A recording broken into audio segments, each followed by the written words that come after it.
తెలుగు తమ్ముళ్ళకి ఈ మహానాడు ఒక సంక్రాంతి పండుగ లాంటిది. 3 రోజులు కూడా ఆ 3 రోజులు కూడా స్వచ్ఛందంగా అందరూ కూడా ఉత్సాహంగా మన కుటుంబం, ఈ తెలుగుదేశం కుటుంబం అని చెప్పి అందరూ హ్యాపీగా వస్తూ ఉన్నారు.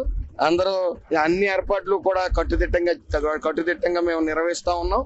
అలాగే మంత్రులు కానీ ఎమ్మెల్యేలు కానీ సొంత ఇంట్లో కార్యక్రమంలా మేమందరం కూడా పనిచేస్తూ ఉన్నాం.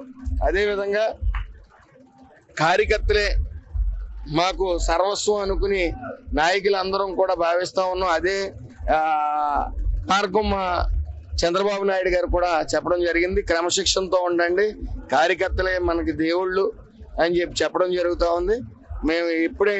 మేము ఏదైతే గత ప్రభుత్వం అరాచక పాలన తర్వాత 94% స్ట్రైక్ రేట్తో మరి 124 సీట్లని ఎన్డీఏ కూటమి గెలుచుకున్న తర్వాత అత్యంత ఉత్సాహంతో, ఎందుకంటే మళ్ళీ చరిత్రలో మళ్ళీ వైఎస్ఆర్ సిపి అనే మాట రాకూడదనే నెపంతో కార్యకర్తలందరూ కూడా ప్రతి కార్యక్రమం ప్రెస్టీజియస్గా తీసుకుని నిర్వహిస్తూ ఉన్నారు.